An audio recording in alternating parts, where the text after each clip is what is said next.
From collecting leeches using human bait to certain death in Roman mines, history is packed with professions that were pure torture. Get ready for the 10 worst jobs ever, which will shock everyone. Imagine your job requires you to become literal human bait. In the 19th century, when doctors considered bloodletting a cure-all, the leech collector was an indispensable profession. This work was mostly done by poor women and children who waded for days with bare legs through rotting marshes and bogs. They had no nets. They simply waited for dozens of hungry leeches to latch directly onto their skin. Once engorged, collectors ripped them off and threw them into containers. The result was massive blood loss, constant anemia, and deep, non-healing wounds infected by filthy swamp water. Many of these women eventually succumbed to severe infections or total exhaustion of the organism. A true business built on blood. Imagine a job where your only task is eating the most luxurious food in the world. Sounds like a dream? Wrong. Welcome to the world of the royal poison taster. When poisoning was a favorite method of political assassination, monarchs trusted no one. Every course and every chalice of wine had to pass through the taster's mouth first. If a meal contained arsenic, the taster died in agonizing pain instead of the king. It was a role of total courtly submission and permanent terror. With every bite, you were playing Russian roulette. You ate fine delicacies, but never knew if that dessert was your last. This stressful profession was often reserved for slaves. In the 18th and 19th centuries, medicine experienced a massive boom, but medical schools faced a bizarre problem. They had no bodies to dissect. Legal corpses were scarce. Thus, one of the most haunting professions in history was born: the resurrectionist. Driven by easy profit, these men ventured into graveyards during dark nights. They had to work in absolute silence, using only wooden shovels to avoid alerting guards. They dug up freshly buried bodies, stuffed them naked into sacks, and threw the clothes back into the grave. Stealing clothes was a capital crime, whereas body snatching was a misdemeanor. Besides the stench of decay, they faced suffocation from toxic gases and lynching by angry mobs. A desperately morbid job that drove some to murder for profit. Victorian London had an entire empire of filth hidden beneath its streets. And that is exactly where the toshers, or sewer hunters, worked. These men voluntarily descended into the labyrinth of dark brick tunnels, wading for days, knee-deep and sometimes waist-deep in human feces, urine, and industrial waste. Their sole purpose was to find anything valuable that people above had flushed away: lost coins, silver spoons, jewelry, or scraps of precious metal. It was an incredibly dangerous game with fate. In the sewers, they faced suffocation from invisible toxic gases, attacks by aggressive rats, or being swept away and drowned without warning by a sudden tidal wave of rainwater and water. Working in an absolute toxic hell for a few found coins. Entering the king's most intimate zone and turning it into the most powerful career at court? In Tudor England, this was reality. Welcome to the office of the Groom of the Stool, or the Royal Bottom Wiper. This task was reserved exclusively for high-ranking nobles. Their daily bread? Accompanying King Henry VIII to the toilet, assisting him during his business, providing the cloth, and subsequently inspecting the monarch's stool to monitor his health.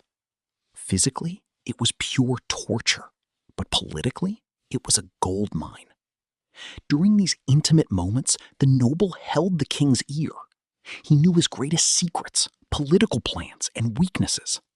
Thus, the Wiper became the king's closest confidant, secretly controlling the entire kingdom. A bizarre price for absolute power. The Industrial Revolution brought progress, but for thousands of children, it meant pure hell. Welcome to the dark world of chimney sweeps, known as climbing boys. Adults could not fit into the narrow, winding, and tar-clogged flues.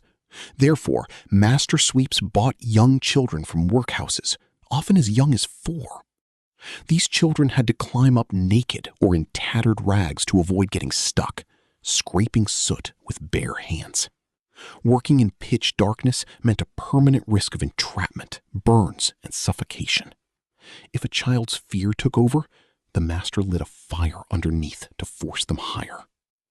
Those who survived suffered bone deformities and died young from a specific skin cancer caused by toxic soot. Slavery in the heart of modern Europe. Today, leather is a symbol of luxury, but in the past, its production was the most repulsive job on Earth. Welcome to the harsh historical tannery yard. The process began with workers scraping rotting flesh and fat off animal hides. To remove hair, the hides soaked for days in massive vats filled with human urine and lime. Next came baiting, kneading the hides manually in a foul solution of dog or pigeon dung to soften the leather structure. Tanners worked all day knee-deep in this toxic, ammonia-choked hell. The stench was so brutal that tanneries were legally banished far outside city walls. The result for workers was chemically burned skin, chronic respiratory illnesses, and lifelong social isolation. When the Black Death struck the city, everyone fled. They had to stay. Welcome to history's darkest nightmare, the life of a plague barrier. When thousands died within days, normal funerals ceased. Barriers, recruited from convicted criminals and the poorest scum, patrolled the streets with wooden carts collecting rotting corpses. Shouting, "Bring out your dead!" they threw infected bodies onto piles. Their destination was mass plague pits outside the city, where they layered corpses and covered them with quicklime to accelerate decay. They lived in permanent fear of infection, surrounded by the unbearable stench of death and constant despair. It was a suicide mission. Most did not survive longer than a few weeks. The true guides to hell. In the era before modern sewage systems, all urban waste ended up in underground cesspools. When they filled up, the night soil man, or night farmer, stepped in. This job was legally permitted only after 10 o'clock at night, when the streets went quiet, hence the romantic name. However, the reality was pure horror. These men manually, using buckets and ropes, hauled tons of human excrement out of deep, dark pits.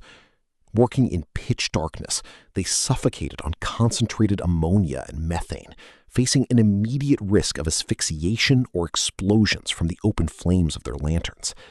They then carted the collected waste outside the city to sell it as agricultural fertilizer. An extremely dangerous and foul job. Yet without it, cities would have literally drowned in their own filth. Rome needed silver, mountains of it. To fund its legions, roads, and palaces, the empire needed metal that could only be extracted one way, through human suffering. Prisoners of war and condemned criminals were sent to mines like those in Spain. It was, in effect, a death sentence. Men crawled through narrow tunnels in absolute darkness, the only light a dim oil lamp. The air was thick with toxic lead dust, the heat unbearable, and the constant threat of a collapsing shaft hung over their heads. The overseer's whip was their only alarm clock. The average mine slave survived just a few months. No one walked out alive. The empire's wealth was quite literally paid for in human lives, buried deep underground where no one ever found them.